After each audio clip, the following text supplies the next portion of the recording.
Thank you, Diksha. Welcome to the maiden earnings webcast of Rainbow Children's Medicare Limited to discuss financial performance for fourth quarter and year ended March 31st, 2022. We have with us today Dr. Ramesh Kancharla, Chairman and Managing Director, Mr. R. Gauri Shankar, CFO, Mr. Saurabh Bhandari, Business Analyst. A note, during the question and answer session, participants seeking to ask a question are requested to click on the audio question button appearing at the bottom of your screen. Before we begin, I would like to state that some of the statements made in today's call could be forward-looking in nature and may involve certain risks and uncertainties. A detailed statement in this regard is available on the Q4 and FY22 results presentation that has been sent to you earlier. I would now like to invite Dr. Ramesh to make his opening comments. Over to you, sir. So, very good morning to everyone, all the analysts and the investors to the Rainbow's the analyst call today. So, very warm welcome to everyone. So, I'm Dr. Ramesh Kancharla, the founding promoter of Rainbow Children's Group. I'm here today to present our story. I think it's important to present our story because this is a very differentiated healthcare model, and what we have been doing last 20 years to build this incredible healthcare model. I would like to take you through, make you to understand that the differentiated model of children's healthcare for today.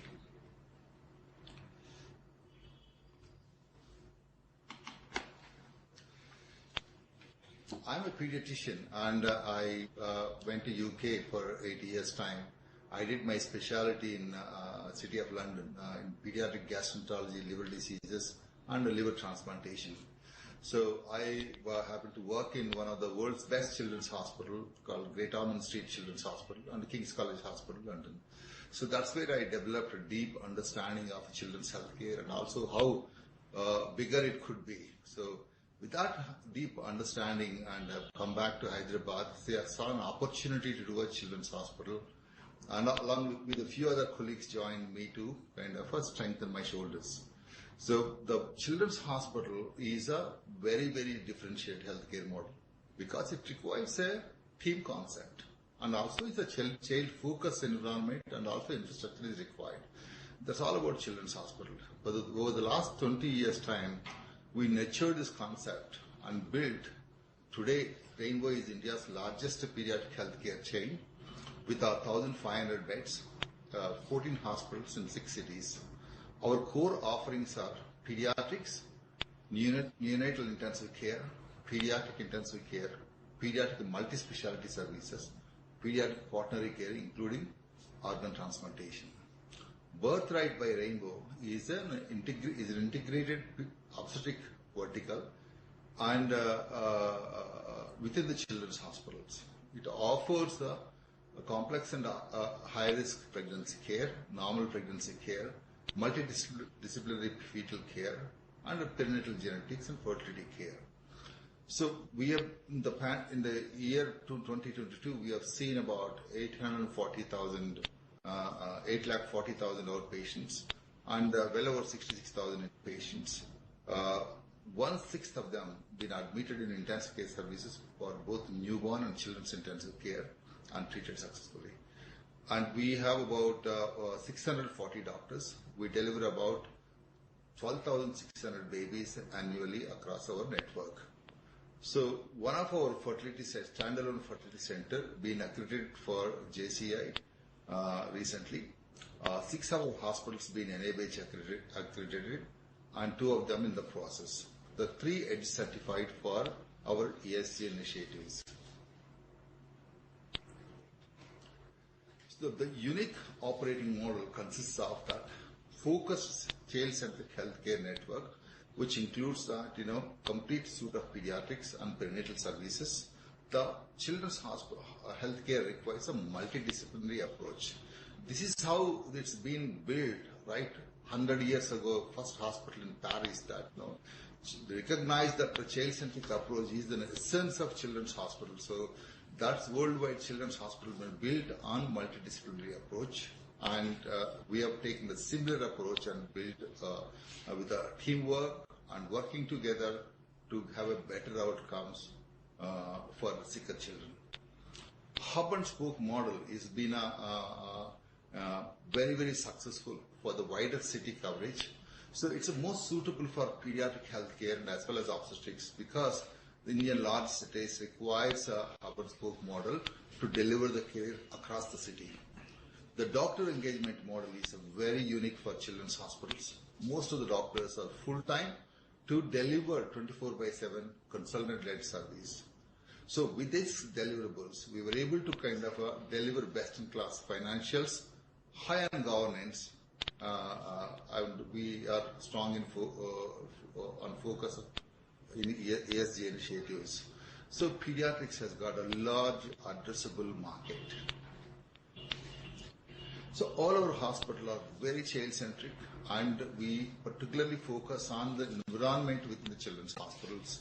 So we are very child-friendly doctors and paramedics, and we create concepts for like a outpatient department for concept designs, and there are enough child play areas with outpatients as well as inpatients. Even in the inpatients, wards and areas are very congenial. These are all very important factors for children who are ailing for serious illnesses. It helps them in recovery process. So what we believed in is that the obstetrics is very synergetic with pediatrics, and childbirth is always safer in children's hospital because it's a larger network.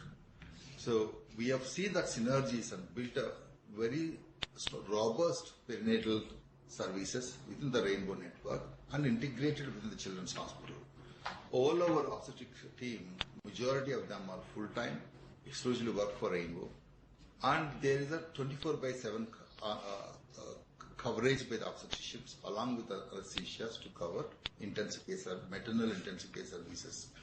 When you have such a strong pediatric forte of level 3, level 4 neonatal intensive care services, and also pediatric multi-specialty program, we can address the problems much better during the pregnancy, at the time of birth, even post-delivery, any problems of the newborns come across.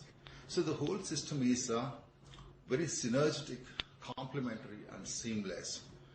On this concept, we were able to kind of nurture and also grow last 4-5 years 25% CAGR or obstetrics. So the lot of nativity between the obstetrics and pediatrics. So therefore, all the babies who are delivered with us comes back into our pediatric systems.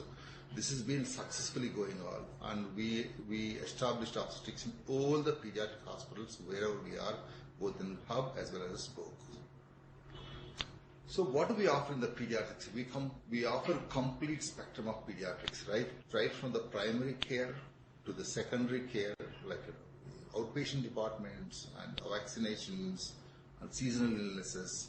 Our intensive care services are very, very large, like the 50-bed to newborn intensive care, which are level 4 in the hubs, about 12 to 15 bed NICUs in the spokes, and we have all the facilities in the hub hospitals, like any multi-specialty intensive care services. For children, we whatever is required for them, like advanced ventilatory techniques and also the pediatric neurocritical care facilities and CRRTs and ECMO services, plasmapheresis services. All these things are very, very important to support the pediatric multi-specialties. For example, children coming with a coma, children coming with the liver failures, children coming with the multi-organ failures, all of them actually are addressed very, very effectively, competently in our intensive care networks. We also support organ transplantation services from the intensive care background for children who gets transplantations within the Rainbow network. 1/3 of our beds are allocated to intensive care services in the Rainbow network. Hub and spoke model. This is something which we evolved over a period of time. When we started doing well in Hyderabad city, we saw a lot of requests coming from the young parents about not able to reach in time and also emergencies to address. So we decided to do the spokes wherever these fast growing areas of the city. over a period of time, what we have seen is this model is probably the way forward for children's healthcare to address Indian large cities. So the hubs are typically about 200 to 250 bed hospitals, and the spokes about 50 to 75 beds. The hub hospitals will have about the large intensive care services, pediatric multi-specialty services, and coronary care services, especially in Hyderabad. And we have transport services from the hub hospital and a high-risk pregnancy unit with a complete spectrum of obstetric care. So whereas the spokes provides emergency services dominantly both for maternal and pediatrics, and very large outpatient services, the level 2, the pediatric care, and also level 3 NICU care, and a complete spectrum of obstetric care. So any complexity arises from the spokes will get referred to the hub. From the hubs, our specialist doctors like neurologists, nephrologists go over to the spokes on weekly basis to do the outreach clinics. This whole system is so synergetic and complementary. It has given us a huge brand recognition and also brand building for Rainbow. Very similar to the city's hub and spoke. What kind of when we look at, we are in South India very dominantly. Hyderabad, we have been in operational more than 2 decades. In Vijayawada, we've been operating for the last 15 years time. In Bangalore, 6 years time. Chennai, 3 years time. Rainbow is almost like household name in the Telugu states and the neighborhoods of Bangalore and Chennai. So that gives us an advantage. We already do our transport services, connect up to the picking up the babies and children up to 200 kilometers from our hubs. So therefore, we are very familiar with these regional district areas of these cities, surrounding these cities. What we see in opportunities to do the regional spokes, which are between Hyderabad and Chennai, and Hyderabad and Bangalore and Chennai. So that would actually add very large network of patients into the Rainbow network for pediatrics, emergencies, specialties, as well as obstetric patients. That's what we envisage in future to strengthen our network across the southern cities. I would like to present the hub hospital in Hyderabad city. So how mature it is. This is about 250 bed children's hospital, and we moved into this new facility about 4 years ago, 2018. And that's because we were running short of space in the previous hub, and were not able to accommodate more services. So this is a brand new facility. And here we have complete spectrum of pediatric specialties of 25 specialties, as well as the high-risk obstetric care unit, maternal ICUs, and we see about 178,000 outpatients, seen about 178,000 outpatients last year, and 15,000 admissions across all the specialties.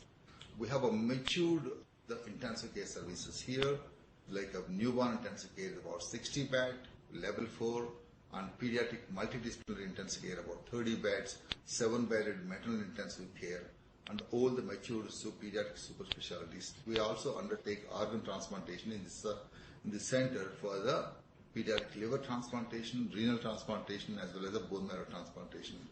From this hub, we actually do transport services going up to 250 kilometers by road, picking up children all over the Telangana and also some parts of Andhra Pradesh. We go up to kind of a Parbani district in Nanded, Maharashtra, and also northern Karnataka.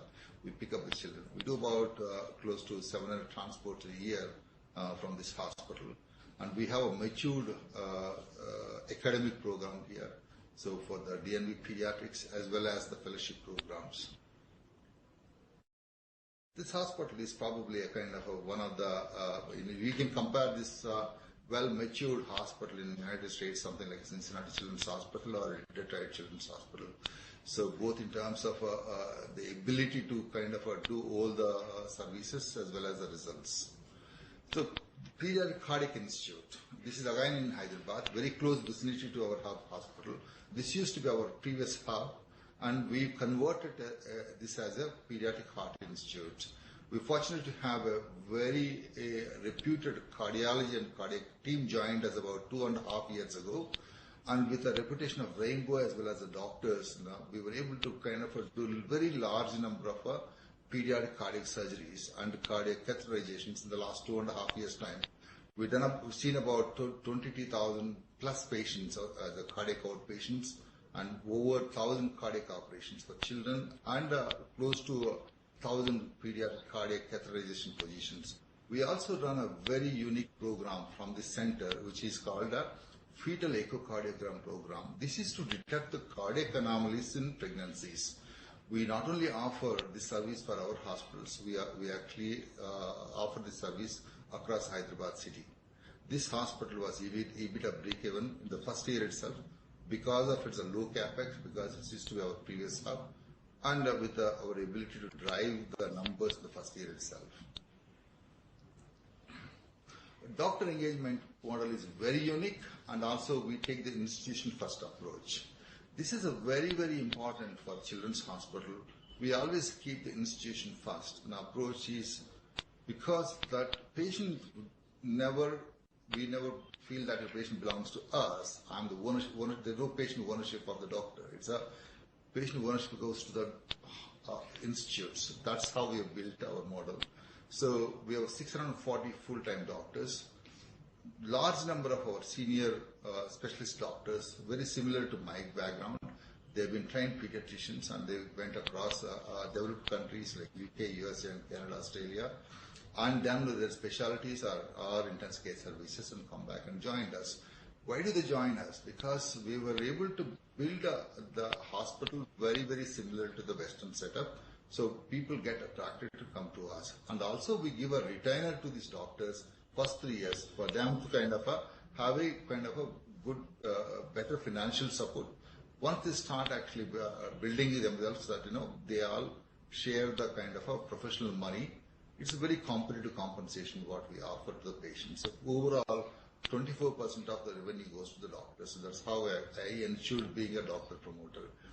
So there's opportunities for them to grow and also both professionally, clinically, as well as academically.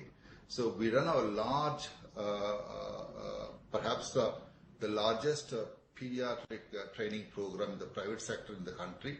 We at any given time, we have about 200 people who are in training for the pediatric residency program, as well as the pediatric fellowship programs, like intensive care fellowship programs from the National Board of Examinations, as well as specialty fellowship programs. We are also the examination center for the United Kingdom, MRCPCH, and regularly they conduct examination with us. So with the 2 decades of pioneering work, I think the doctors who come in into our network, actually they start doing very well because of the network effect and the brand image. As for the CRISIL, and what are there's a significant the market in the pediatrics and obstetrics is significantly underpenetrated. So there is a kind of a positive side of it is that there is a growing middle class and nuclear families, especially there is a huge nuclearization of the Indian families, and also the present day that people would like to have 1 or 2 children. So that increased the focus on children's well-being and also healthcare needs. And this young population has got higher awareness of health as well as the higher health insurance penetration. These macroeconomic tailwinds leading to the large addressable market for the pediatrics and obstetrics. In 2020, it's about $18.5 billion for the overall pediatric and obstetric market, and private market was about $10.4 billion for pediatric and obstetrics, which is growing by 2026 to $36 billion, of which private market is going more than doubling to $22.3 billion, with the pediatrics growing at 14% and obstetrics is growing at 12%. This is a huge opportunity for a well-built out model like a Rainbow across our 6 cities. I would like Mr. Gauri Shankar take you through the financial presentation. Thank you, sir. So once again, welcome you all. Very good morning. And so couple of slides on the financials. So we have seen a best year in FY22. So we have about 1,500 capacity beds in FY22. So and in FY22 also we have added about 187 beds. Basically a city we take and then we just expand vertically and horizontally. So basically we build the hub and then we build specialties in the hub and then we spread across the city. And in FY22 we have seen about 66,082 inpatients, so which is about 30% growth over FY21. And we have seen about 8,400 OP patients, which is again about 35% growth over FY21. And our occupancy remained 44.59%. It is for the blended occupancy for the year FY22. And our ARPOB is at 45,711. And our ALOS is 2.83. Our model is such that we always have a low ALOS actually, and it helps us to have a better ARPA and better throughput of patients. So our revenue for the consolidated revenue for FY22 stood at 9,738 million, which is again about we have grown about 50% over FY21, and our EBITDA is at 3,049 million, which is about 32% of the revenue, and we have grown about 87% over FY21. Our PAT stood at 1,387 million, which is again 15% of the revenue, and we have grown by 250%. Our ROC as well as ROE are at 23% and 26.3%, which is one of the best actually in the industries. So for the quarter ended March 22, so basically we have grown by 30% over FY21 fourth quarter, and our EBITDA has grown by 49%. It's about 481 million, and our PAT has grown by over 1,000%, about 123 million.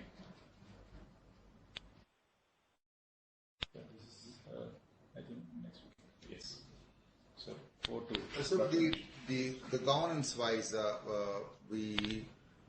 CDC, which is a UK based financial institution, used to be an investor with us for last 9 years time, and we were kind of pretty strong on the governance wise. The board of directors currently,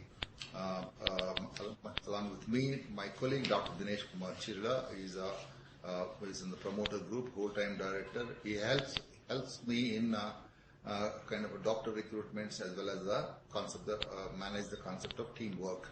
Mr. Aluri Srinivasa, who is ex-Morgan Stanley, who is an independent director. Mr. Professor Anil Thawan, who is the director of pediatric services at King's College Hospital, was my colleague when I was in London. So he helps me a lot to get connected to across the other countries. Mr. Shantanu Mukherjee is the ex-SBH MD. Mrs. Sundari Pisapati, Independent Director. She used to work in Sydney, Austin, New York, and she's got a campus law firm today. She's on our board. So two of our committees are Audit Committee and Remuneration are 100% independent. So ESG has been one of the strong focus of Rainbow. Having CDC was on the board has really helped us as well. We have always been kind of proactive right at the project stage to implement the ESG initiatives, so like energy efficiency, reducing the greenhouse gas emission and the water conservation. So there are some backup slides that what we were able to kind of achieve it in the last years. 3 of our hospitals have been EDGE certified because of our ESG initiatives. So the CSR activities, we are when you look at the diversity that being a women and children's hospital, we are a women dominant organization, and we spend our CSR money on the skill development and children's initiatives. So moving forward, what is actually a growth story for Rainbow? So this is something more important for all of you and to know. The hub and spoke model has been so successful. In Hyderabad, we have got about 700 beds now. Probably next couple of years, there's going to be 1,000 beds in Hyderabad city, adding 2 more spokes. And it's tracking very well in Hyderabad, in Bangalore, and we have about 1 hub and 2 spokes. So there are going to be 2 more spokes in next 3 years time. And we want to take the similar approach in Chennai as well as the National Capital Region. So we are going to expand in the areas where we are already doing very well and where we are already kind of a brand is present, and we will be able to kind of do kind of these spoke hospitals and mature the hubs fairly quickly. This is what our approach is. Scaling up our pediatric tertiary quaternary care. It's like we want to bring the Bangalore, Chennai and New Delhi to the level of Hyderabad in terms of offering the multi-specialties as well as moving towards to offer quaternary care services.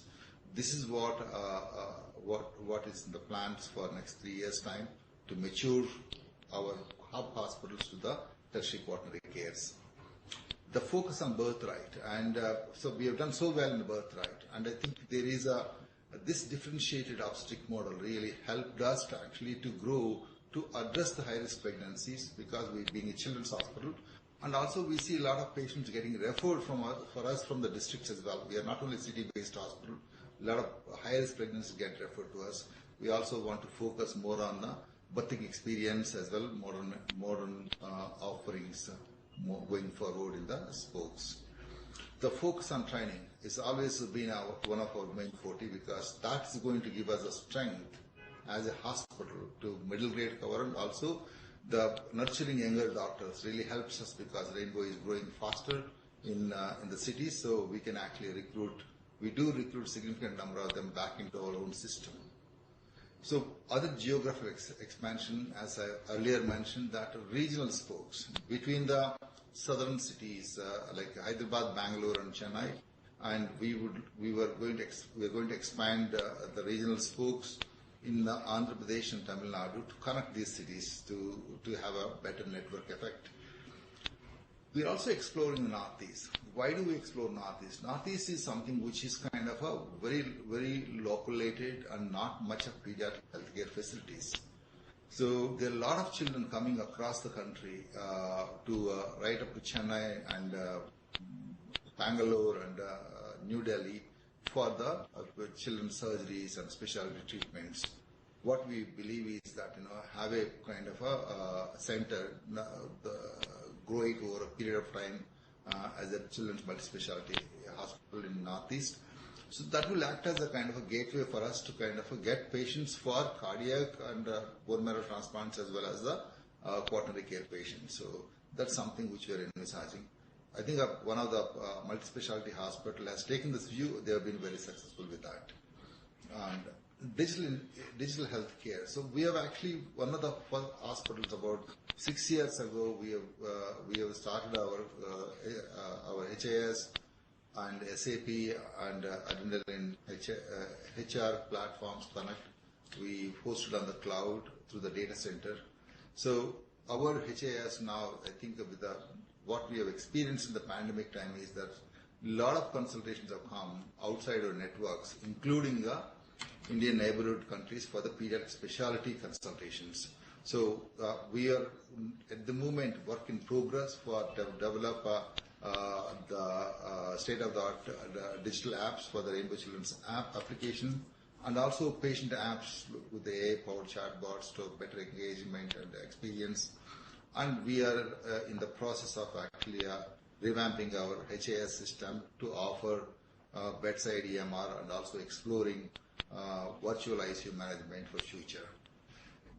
The M&As, we are open about it, and if there is any scalable and also philosophically aligned healthcare models are available, we are open to look at them. So children's healthcare is generally very organic in nature, and if there is something available which is where we can add scale as well as the implement our philosophy, we'll be happy to do the M&As, look at M&As. So to conclude that, it's a 20 years plus of teamwork and with the great deliverables. We are medically respected across the country, and as well as we have demonstrated that financial viability of a children's hospital in India. I think there is a huge opportunity for children's health care, but it's an organic model and the entry barriers are high. But having built in 6 cities, I think for us, expanding it further in each city is not going to be much difficult for us. But it takes a lot to treat the little ones. It's a very wonderful journey what we had in building the children's health care and what we were able to contribute to the country. Thank you very much. Diksha, we are done with the presentation and we are open to take questions. Okay, thank you very much for all the analysts and investors for attending this the webcast, and thank you for your attention. And also, if there are any questions or anything, please reach us out to. It's been given to you our CFO email ID and also telephone numbers. And 23 is going to be we expect it to be a normal year. And we have done well in 22, but it's a very bouncy pitch. The current year seems to kind of looking fairly straightforward, and we can kind of fire all the cylinders and expect to do well this year. So it's a lot more predictable year. That's what we are envisaging. So thank you very much. We are open to questions. Thank you. Ladies and gentlemen, we will now begin the question and answer session. Anyone who wishes to ask a question, please click on the audio question button appearing at the bottom of your screen. Participants who wish to ask a question may click on the audio question button appearing at the bottom of your screen. We will wait for a moment while the question queue assembles.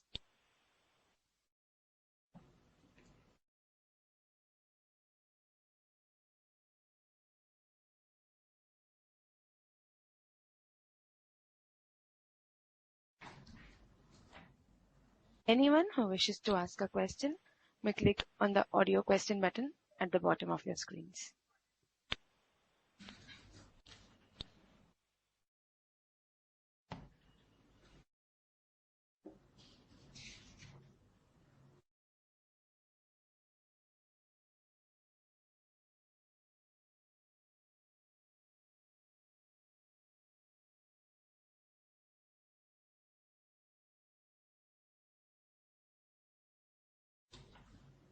Participants connected on the webcast, if you wish to ask a question, you are requested to click on the audio question button appearing at the bottom of your screens.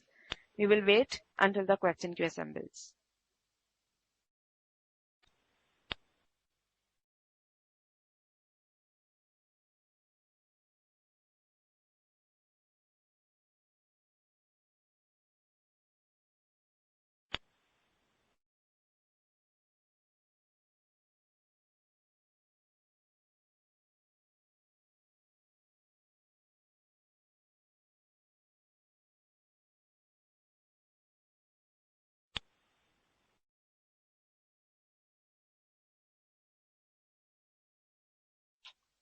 Participants connected on the webcast, if you wish to ask a question, you are requested to click on the audio question button appearing at the bottom of your screen.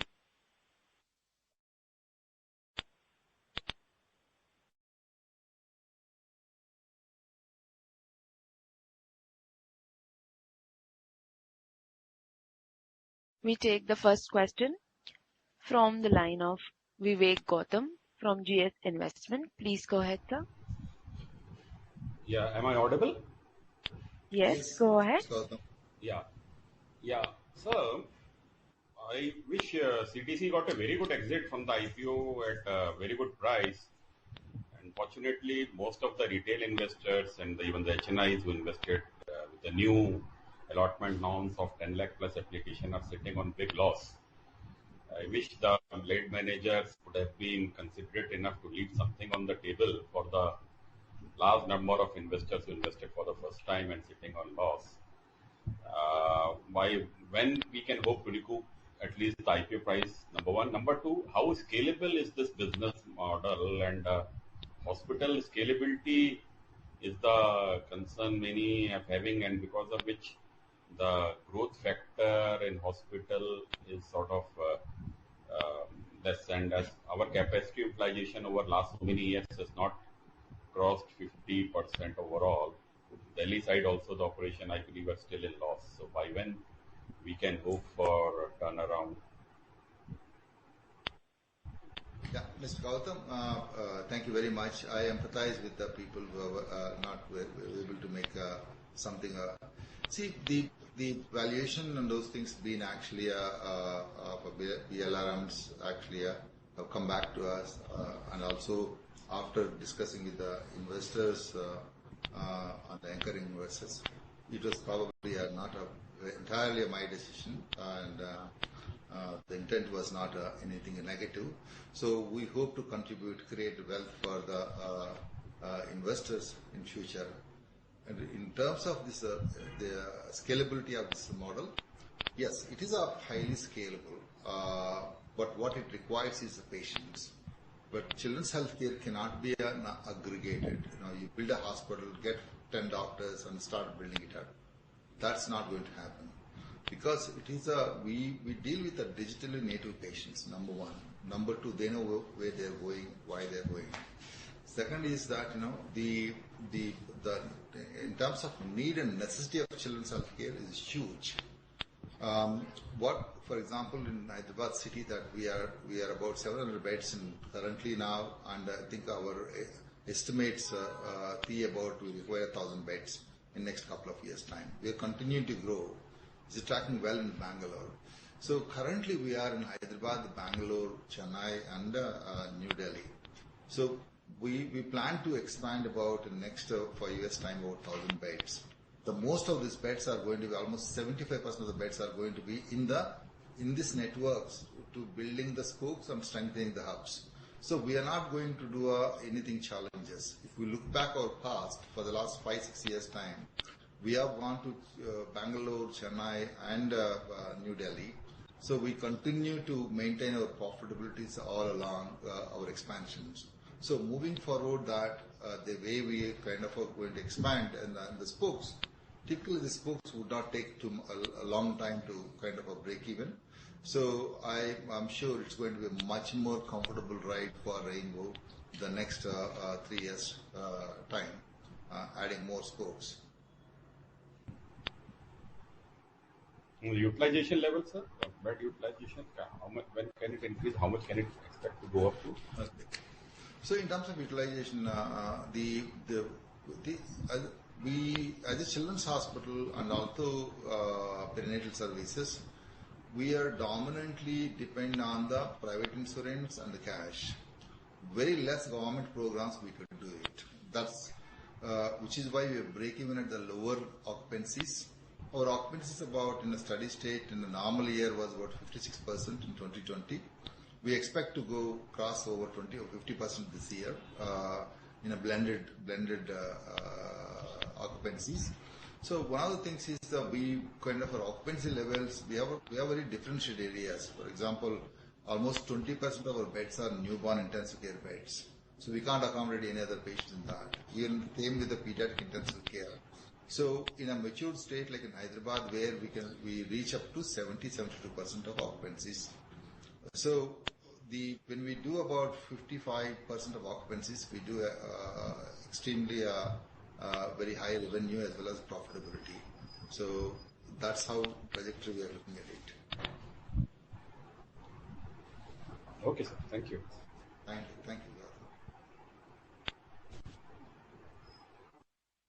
Thank you. We take the next question from the line of Rahul Jivani from IIFL. Please go ahead. Yeah, hope I am audible. Yes, Mr. Jivani. Yeah. Hi, sir. Hi, sir. Thanks for taking my question. So you indicated that FY23 will largely be a normal year for the business. But if we look at our IP and OP volumes in FY22, those are still trending below pre-COVID levels. So what kind of a normalization or bounce back are you expecting both on the IP and OP volume side this year in FY23? Okay. So normally before pandemic, we were growing about 20% year on year, both OPDs and IPDs. So the FY2021 was complete pandemic year, and 2022 is continued to be a pandemic was haunting, but it is a kind of with a periods of recovery. It was not a completely normal year. So what happened in the pediatric healthcare across the country, across the world, pediatric healthcare has taken a huge hit because COVID is not a disease for children. So although some children had some complications of post-COVID, but it's not very significant. So therefore, because the children's not been vaccinated, no schools throughout the year, so all these factors are actually depressed the pediatric business. What we have done is more of a complexity work in the last 1 year time. We've done lots of intensive care work, lots of obstetrics work, high-risk pregnancies. We've done a quaternary care work, like a lot of transplant work we have done. So those are the things, those are the ones which are actually been yielded up better revenues for us. Coming to the 23 normal year, I think we would expect to grow what we used to traditionally grow, and I'm sure we would kind of clock a much bigger outpatient footfalls this year, and also our admissions are going to go. We will probably have a little bit of more upstick than what it used to be in the past. Sure, sir. And on the RPOB side, if we see, you said that over the past 1 year period, we have done some sort of a higher complex or high-end work, which has aided our business. And then last year, we would have also benefited on the vaccination side. So what is our normalized RPOB for FY22, excluding the vaccination business? And what kind of an RPOB growth are you expecting over the next 2 to 3 year period? Oh, that's correct, Ms. Jivani. See, we done vaccination, so the RPOP for us in the 2020 is about 40,000. Last year is about 46,000. What is sustainable RPOP for us is about 43 to 44,000 is sustainable. Thus, that 2,000 additional RPOP was because of COVID vaccinations. It has come and sitting on the OPD revenue. So, which is why you see what is sustainable for us is 43 to 44,000 is sustainable RPOP for our business. So to add to that, Rahul, we are growing at about 7 to 8% year on year actually. So there is it's because of the case mix as well as the price growth actually, the average price growth. Sure, sir. So on this 44,000 kind of a base RPOB, would you expect a similar 7 to 8% increase in FY23 as well? Yes. Yes, it will. Yeah. Sure, sir. And just last question from my end before I join back the queue. You talked about your expansion plans of adding 1,000 beds over the next 5-year period. But if you can also talk about in terms of what kind of an incremental capacity you are looking to add over the next 3-year period, which markets will it be, and what kind of a capex will you incur for adding these incremental capacities? Next 3 years, we're going to add about 500 beds. And the capex for the beds for us is about, we take asset-light model, the either greenfield asset-light model or asset-heavy, which is you own the land and build yourself.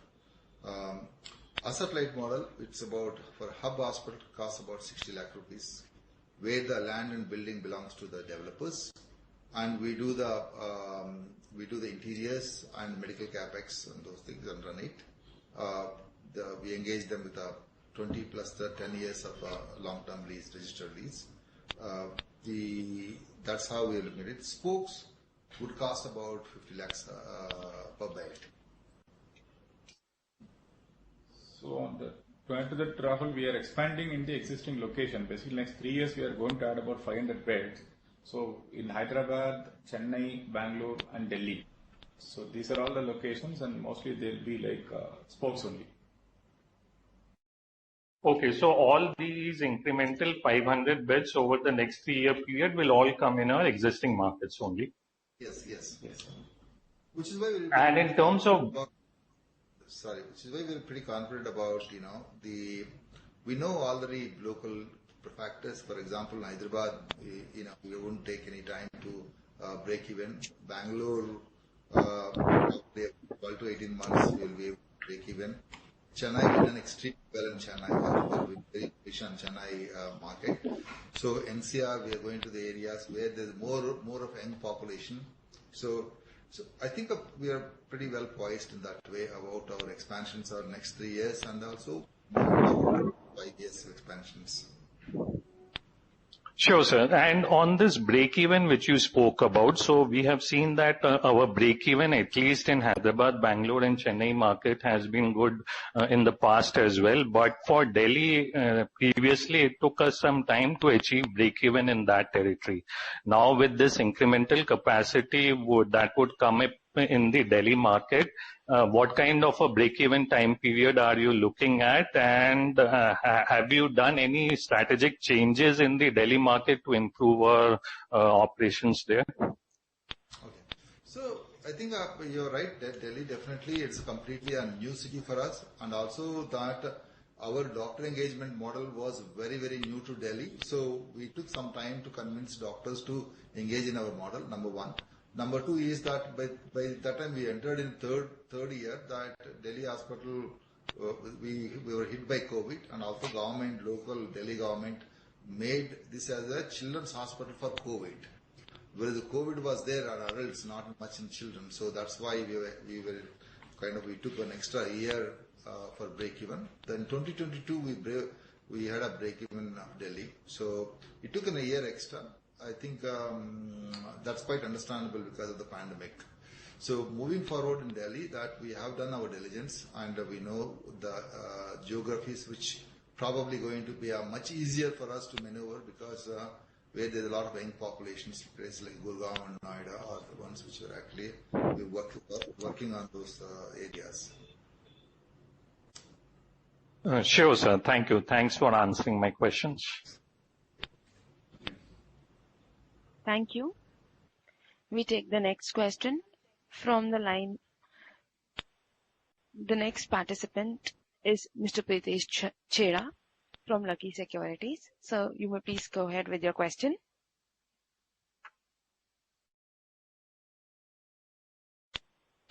Ladies and gentlemen, the line for Mr. Chheda is disconnected. Give me a moment. I'll connect him back.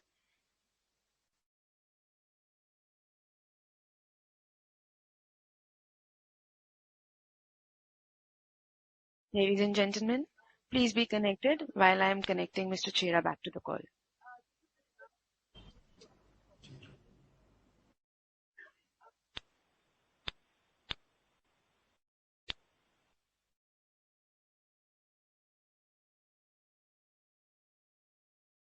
We have the line for Mr. Pritesh Chheda connected. The next question is from the line of Mr. Pritesh Chheda from Lucky Securities. Go ahead, sir. Yeah, hello. Hello, Mr. Chheda. Am I audible? Yes, sir. Hello. Yes, sir, you're audible. Yeah, can I ask my question, right? I'm audible. Please, yeah. I cannot listen to you very clearly, sir, but I'll just try and ask the question.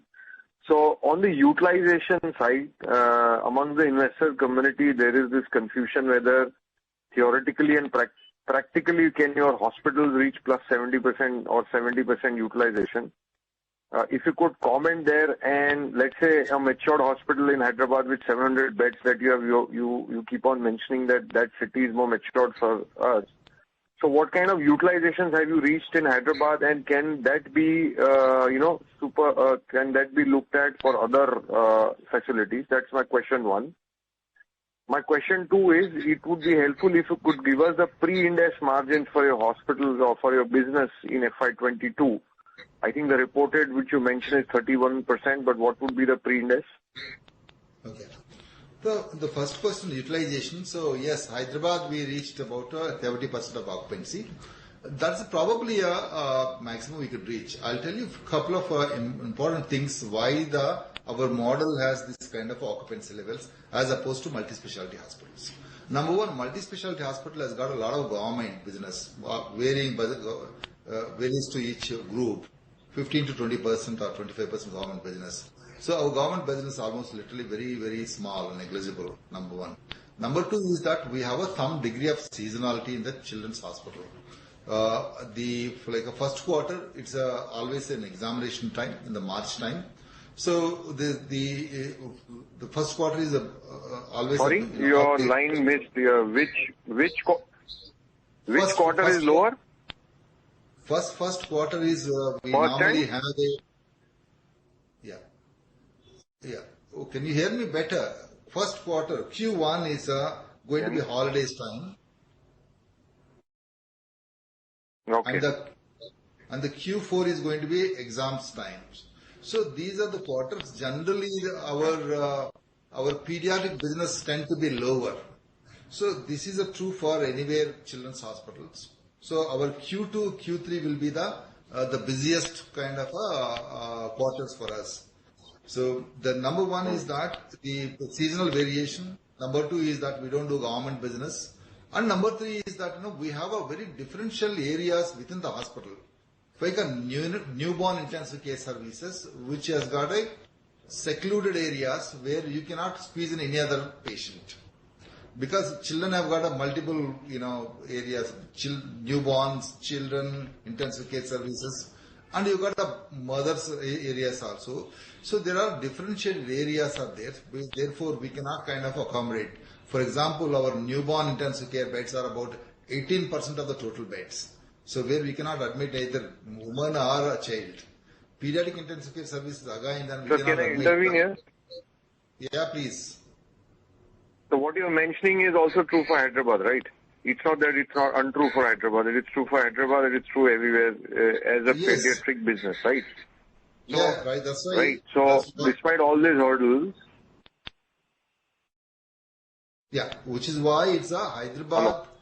We reached about 68% to close to 70% occupancy in the normal year 20.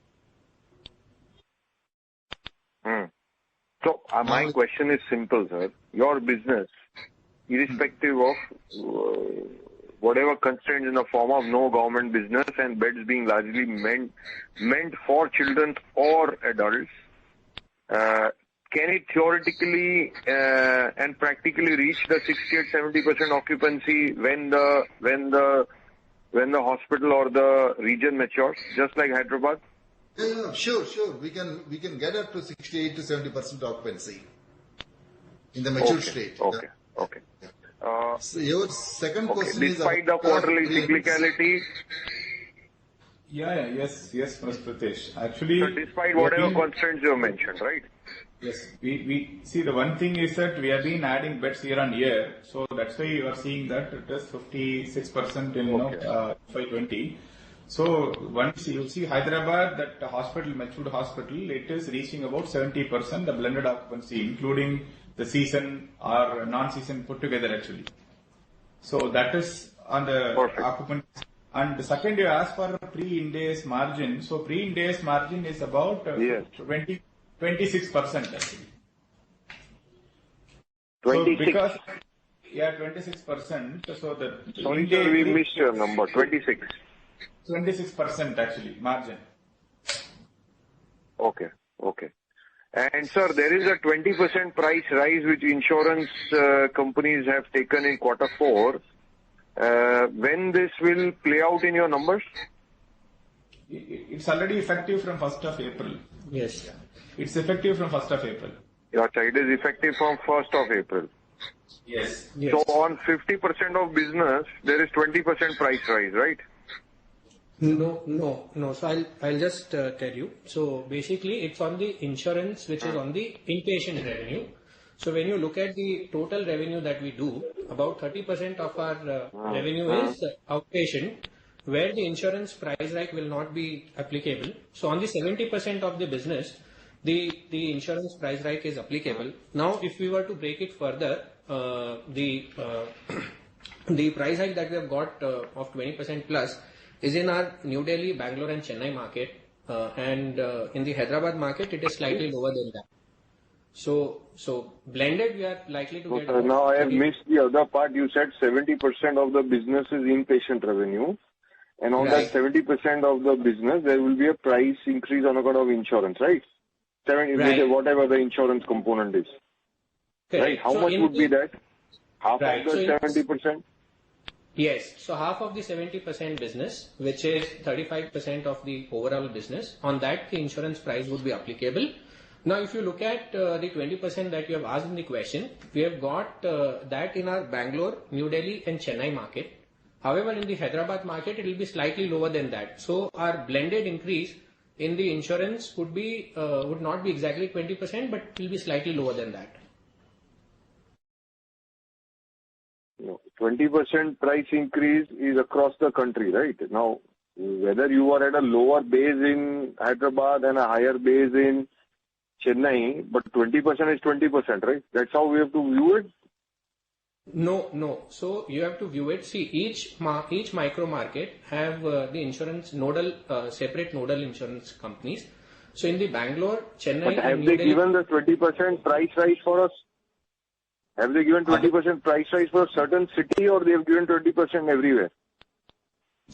No, it is negotiated. The contract is for each and every location actually. So basically, the 20% has come for Chennai, Bangalore and Delhi market actually. So the Hyderabad market is not 20%. It's lower than that. It is lower than that. Is lower. Okay, Yeah. That's clear, sir. Sir, and we are one suggestion. We are not used to this format of whatever Chorus Call has implemented in terms of web, and so I was on the web. Questions cannot go through. Then they've called me on the phone. So it's always better to have either or. So it's always better to have a telecall or a Zoom format of meeting or whatever. Just a suggestion, sir. This was very inconvenient. Sure, Mr. Giovanni. We will take that. Point well taken, sir. We take that And you point. guys are also not audible. So please, yeah. Thank you. Thank you. Thanks. Thank you. We take the next question from Ranveer Singh from Sunidhi Securities. Please go ahead, sir. Yeah, thanks for taking my question. Am I audible? Yes. Yes, please go ahead. Okay. Yeah. So, my question relates to that on EBITDA front. Now, because in certain part of business, the insurance price has also been raised.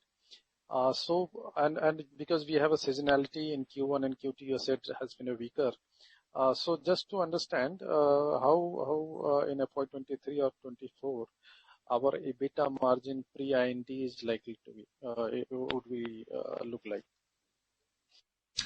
I think we expect it to be actually more even, a better year because of the more of normalcy.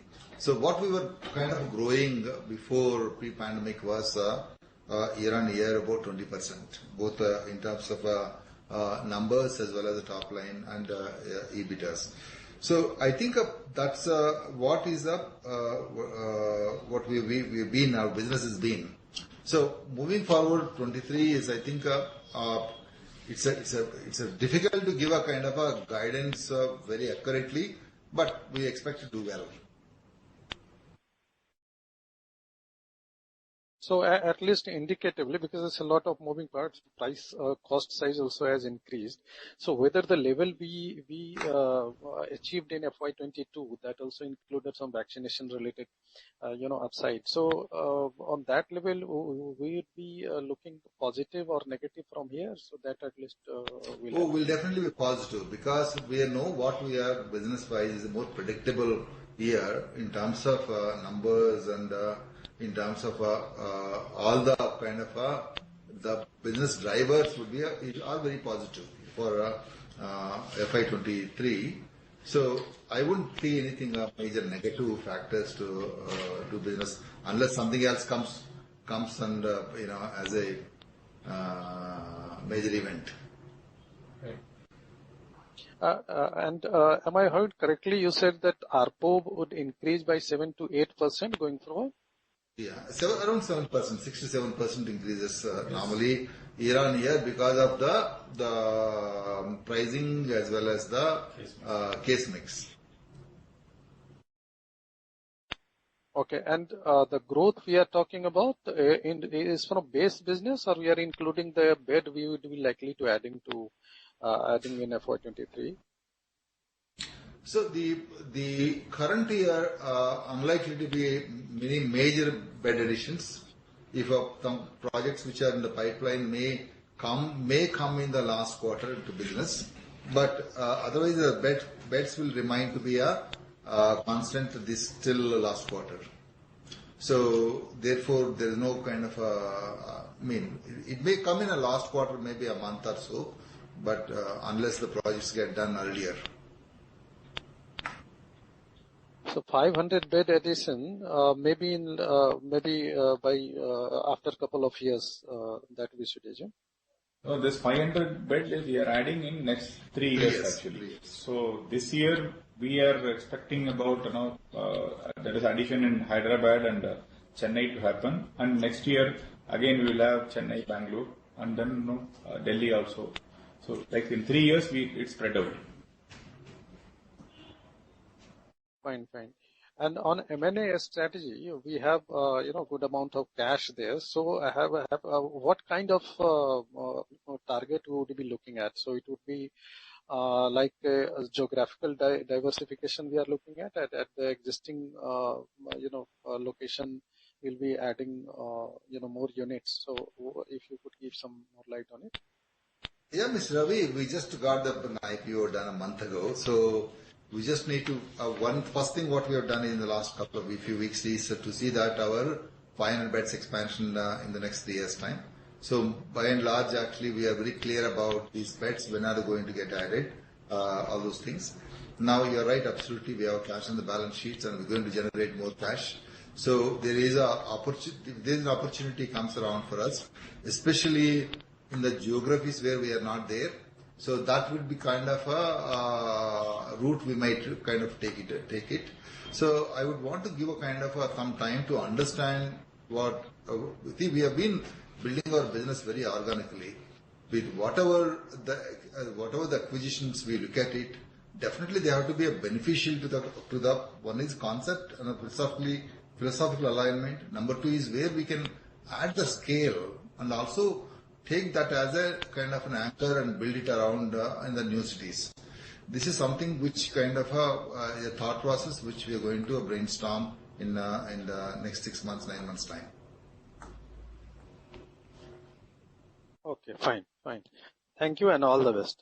That's okay for me. Thank you. Thank you. We would like to remind the participants, anyone who wishes to ask a question may click on the audio question button appearing at the bottom of the screens. We take the next question from the line of Janak Lotwala from an individual investor. Please go ahead. Hi sir, am I audible? Yes, Mr. Janak. Yes, go ahead. So, yeah, first of all, let me thank the management of Rainbow for taking us to the business model and allowing me to take my question. I have a couple of queries, okay, from the learning perspective.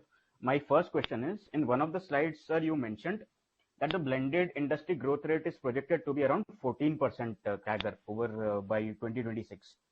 So, if we look at Rainbow in this scheme of things, what is the growth that we are targeting in, say, next 3 to 5 years?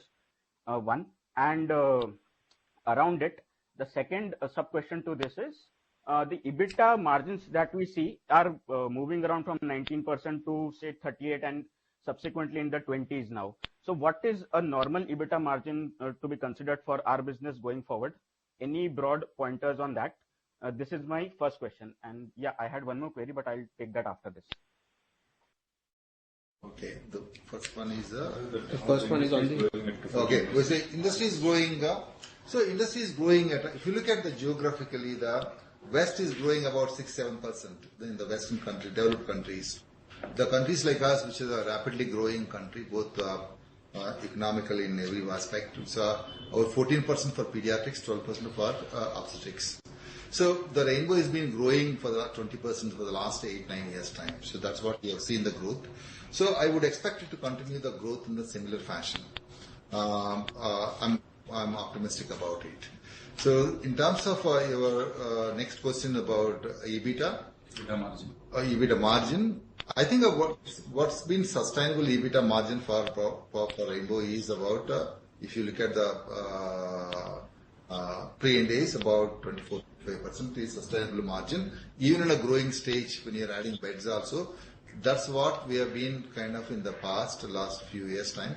Because large proportion of our beds, which are the Hyderabad, the Vijayawada, and Bangalore also coming into the mature state, and Chennai is also doing very well. So these are all going to be a kind of a majority. The dominant kind of hemisphere is going to be a mature side of it. So therefore, that even if we add spokes in these areas, is not going to kind of depress the EBITDA much. So we are kind of pretty fairly confident about achieving 24-25% of EBITDA moving forward in future. Got it, sir. Got it. And my next query is around the capex plans that we have. So I believe there were some capex plans laid out in the RHP. So can you help us throw some light on what exactly are the timelines and the capex that we are looking at, one?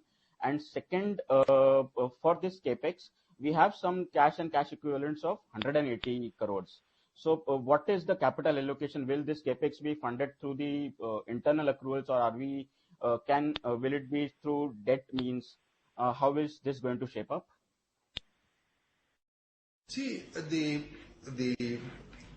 we have the cash in the balance sheet, and also we got net proceeds also, which is through the IPO proceedings.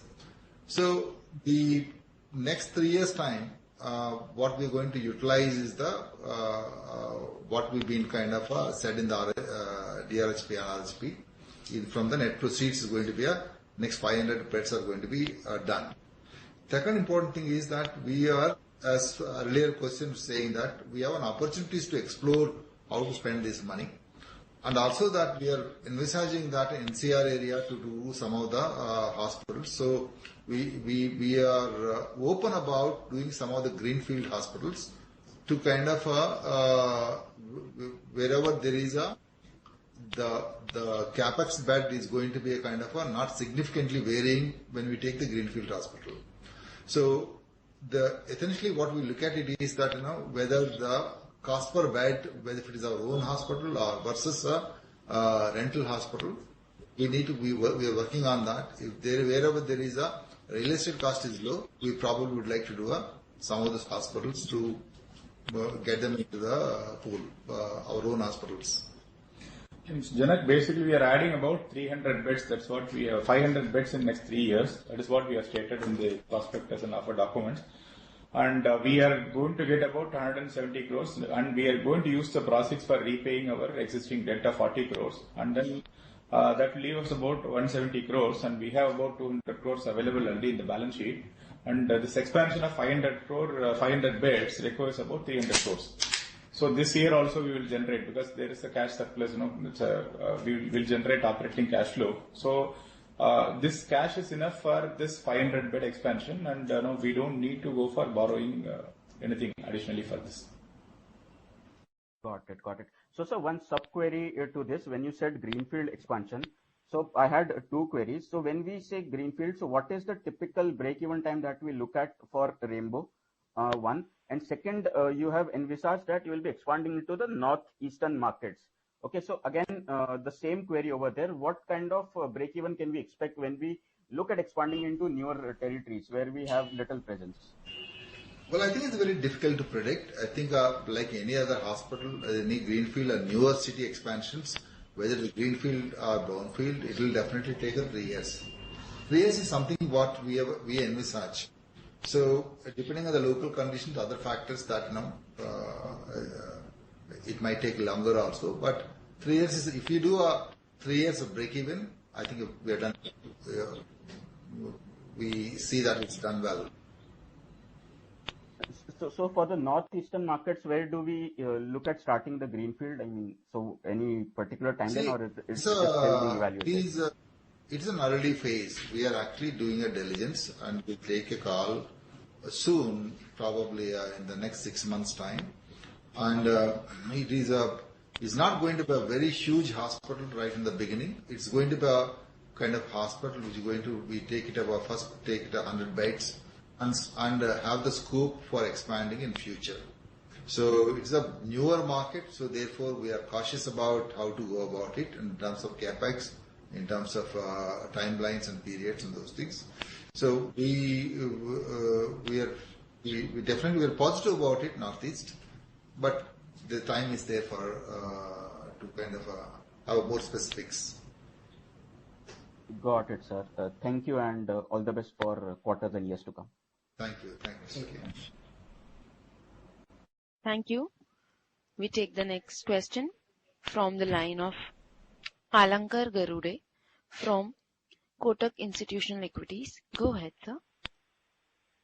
Hi, thank you for the opportunity. So my first question is on COVID vaccine contribution in FY22. Can you help us with the sales and EBITDA contribution in the year gone by? So we have over that FY22, we have done about 96 crores of vaccination revenue, and we have done about 25 crores of EBITDA. So this actually, it has come mostly to first 2 quarters actually. So third quarter it has gone down, and fourth quarter it's almost negligible. I think. Right. So, sir, then the question is, if I look at this ARPOB which you reported, 45,711 in FY22, so that includes this contribution, right? The COVID contribution. Yes, you are right. Yes. Okay. So in that context, when we talk about a 6 to 7% ARPOB increase, we should subtract the COVID vaccination revenues from this reported ARPOB and then look at that 6-7% growth going forward. Yes, yes, Alec, that's about it's about 43,000 in a normalized ARPOB we should take, and then from there we are taking about a 67% hike actually for the future. Understood. So my second question is on margins. Now, see, on one hand, we have these newly opened centers, relatively newly opened centers in Delhi and Chennai, which are, I would assume, especially Delhi, which are, I would assume, operating at much lower EBITDA margins as compared to our flagship hospitals in Hyderabad.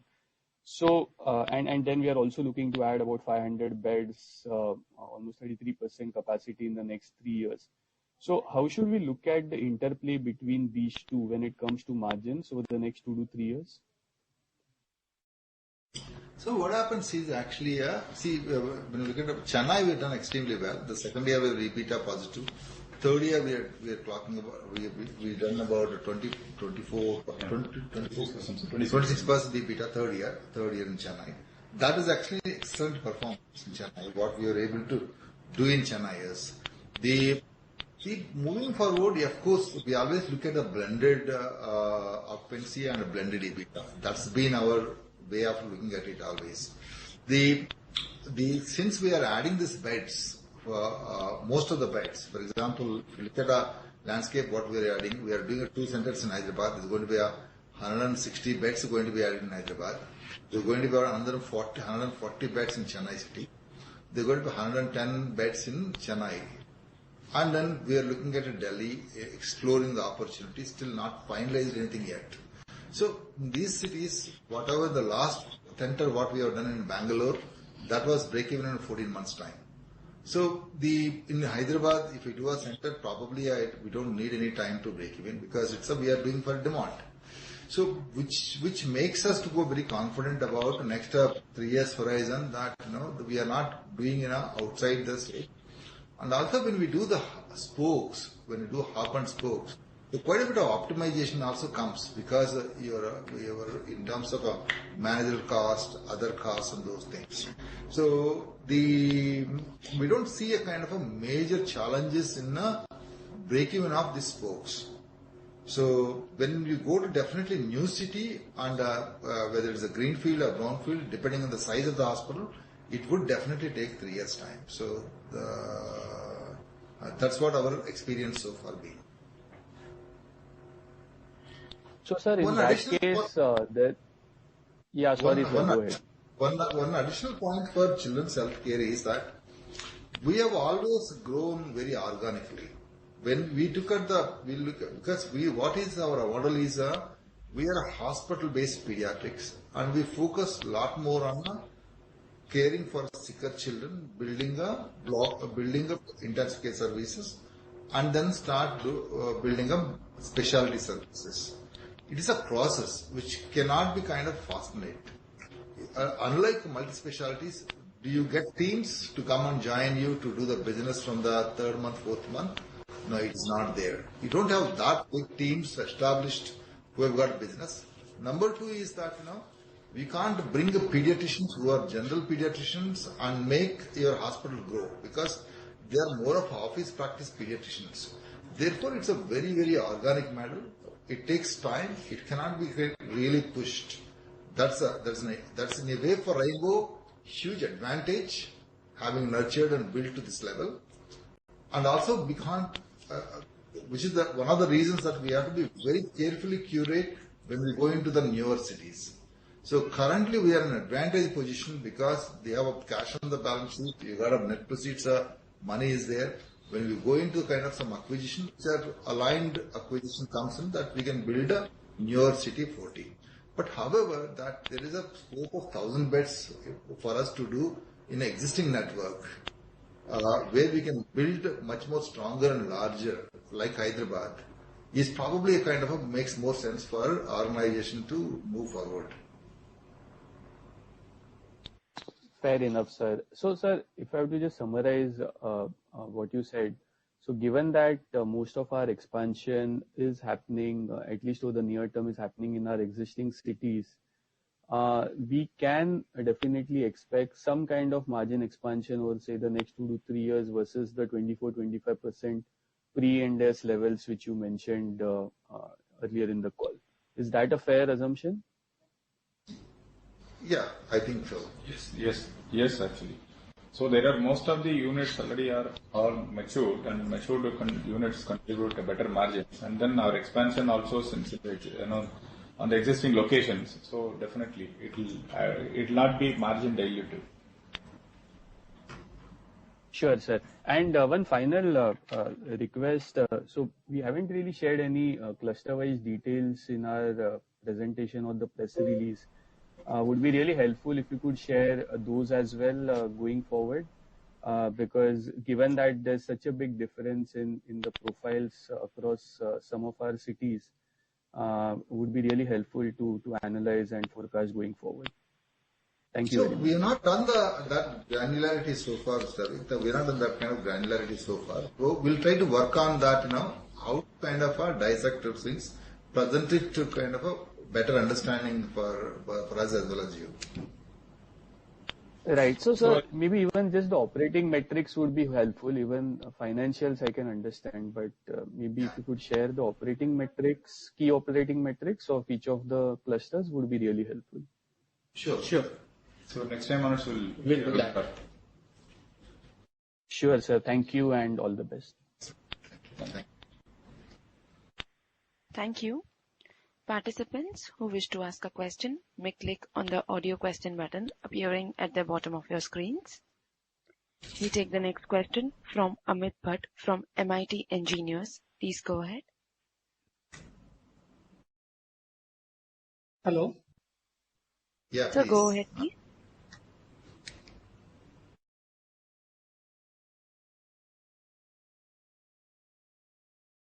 Mr. Bhatt, please go ahead.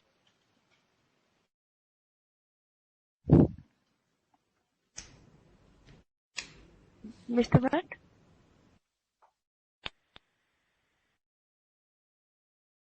Please go ahead with your question.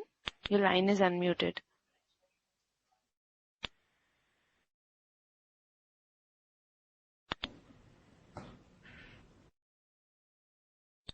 While we check the connectivity for Mr. Amit, we move on to the next question.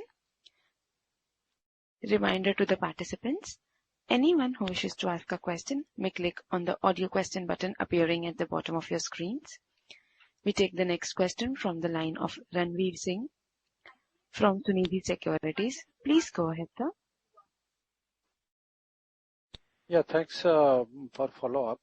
On ARPOB side, the normalized ARPOB has been 43,000 as you mentioned, and 7% hike. That means the reported number would be flattish in FY23, right? On ARPOB side, just to clarify. I think the before year ARPOB was about 40,000 in FY21, and it's if you take the COVID vaccine off, and it'll be 43,000. So it's about 6% growth was there. I think what we kind of Gauri was mentioning was earlier is about 6 to 7% growth is something which you expect because of the case mix and the pricing and various other aspects, pricing corrections, those things. So that's not much really actually, because there's a more like an inflation coverage. Okay, and you mentioned 96 crore from vaccination, and that was mostly in which quarter? That was in quarter 3? First, actually, we have done mostly in Q1, Q2, and Q3 it is less actually. Q4 it is almost like negligible, very negligible. Say. So in first 3 quarters we have done it. Okay, so even if you reduce this, vaccination revenue and EBITDA of 25 crore, yet we had a very good amount of 31.9% kind of EBITDA margin. So, Yes, right. What actually drove, and then why we are expecting that to be lower in the subsequent quarters? No, we are not expecting lower ARPOB. So I'm saying that whatever we take it for projection, actually we take that considering the inflation, we take about 7%. Actually, we end up with a better ARPOB because of the case mix and the price hike. That's definitely expected, but 6 to 7% is kind of you can expect to grow. So it may be more, but what's important is that that's what is expected to grow. Yeah. Base case. Okay. And in case one has to look at the risk side of it, what kind of risk do you see to projection, either in EBITDA or in revenue projection? What may go wrong? I think for the biggest risk for this one is what has happened in the pandemic. So the pandemic really has hit the pediatric business. Whatever the kind of bounce back we have got in the last year is it was not an even business. It's kind of a month-on-month variability, so much of unpredictability. So those kind of events definitely will distort it. Otherwise, it's kind of a pretty smooth. But having said that, the sudden events, which definitely kind of makes you to do a kind of a better business, something like we have seen in the past for children's health care. There was a couple of years we had a swine flu outbreaks where we had to do really lots of intensive care. We had a dengue epidemics in the early part of 2000s and till 2010. So those things positively work on it. But anything like a serious events like pandemic where there is a lockdowns or connections are lost between the districts and the cities, and those are the ones which are going to affect us badly. Yeah. Okay, fine. Thank you. That clarifies. Thank you. Thank you. We take the next question from the line of Ayush Pansari from Allegro Capital. Please go ahead. Hi. Sorry, I joined the call a little late. Sorry if this has been answered, but what is the Ind AS 116 impact on FY22 financials? So we have actually 31% margin and we have given. So it's about 26% is a pre-Ind AS margin. Post-Ind AS 31%. That 6% is a difference. Actually, about 60 crore of the rental, the lease rental, and which has now taken us 51 crore as a lease liability payment. So if you take about overall that, that will, if we remove that Ind AS impact, we will have about 20 crores plus in our PAT actually, PAT margin. In addition. Right. Yeah, That is 15 crores, right? Yeah. Yes. Yeah. Okay, perfect. That's my question. Thank you.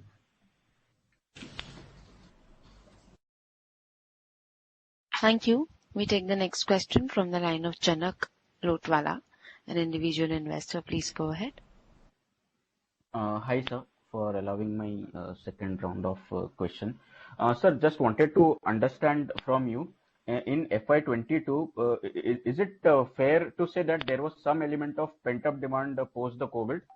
And will it continue as well if it was there in FY23? Yeah. So definitely there was some pent-up demand in some quarters. So what has happened was in 22 was there were periods of normalcy, which is kind of second, third quarters we had the fairly good periods. So lots of pediatric surgical volumes have come, gynecological surgical volumes have come. So a lot of work being done during those times, and we've done quite a bit of transplants in the times. Again, then last quarter in January to February, 6 weeks about we had a Omicron wave. Again, it's kind of, if you look at our Q4 numbers, definitely our outpatients and also pediatric businesses have taken a big hit because of the Omicron wave. Though it is not very long, it's short-lived. Again, March we recovered. So Omicron has hit us for just a period of 5 to 6 weeks time, and we come back kind of to the normal. So now what we are seeing in the current year is that probably are kind of more towards the normalcy. Having said that, it has taken a long time to come back to the normalcy because, especially for the pediatric side, is because there is people continue to do the work from home and the hybrid model. So therefore, most of our hospitals are in the city, especially the Bangalore and Hyderabad, they are IT cities. So a lot of people have not come back into the cities, which is why we have continued to see the lower outpatients. Now they're picking up now. Last 1 month's time, we see that things are really getting back to normal because the schools are going to be started and everything is going to be started. So, sir, do you see this pent-up demand spilling over to FY23 as well in Q1 and Q2? See, I tell you, pent-up demand won't come in children's healthcare much. The reasons why is so it is not something like adult cardiac care or renal care or other things where people can wait for a long-term diseases. Children's majority of them are short-term illnesses or serious or critical illnesses. So they don't kind of wait for such a longer time. So pent-up demand will be there for some surgical conditions and some of the specialty conditions, but that is not as significant, that's negligible. For us to have a normal year is doing a straightforward regular business is more important rather than pent-up business. Got it, sir. Got it. So just, sir, one last request. If you can, going forward, just help us with the transcripts of the Concall that we have. It really helps because some of the Concalls you might not be able to attend, but a quick glance really helps when as an investor. Just as a request, if you can help. Yes, thank you. Thanks a lot. Sure, sir. Thank you. Thank you. Thank you. As there are no further questions, I will now hand over to the management for their closing comments. So, thank you very much for each and everyone, all the analysts and the investors for taking time out to attend the webcast of Rainbow. Rainbow is a new kid on the street, so he has a different characteristics and features. I'm sure what we are doing is that the most essential for the country for move forward. We are committed to build this healthcare model. Looking forward, moving forward, kind of the years. I think what we are already in FY23. I hope to kind of come back to you with more good news coming forward, going forward with the normalcy. Business is going to kind of expected to do well. So if you have any questions, please do come back to us. I think there is a number, a CFO number and email ID is there. Please do get in touch with us. We hope to kind of get connected, be proactive, and also share, because what's important is that, while investing and also having a profitability, and we are let's build something, a great healthcare model in this country for future. Thank you very much, each and everyone. Thank you. Thank you.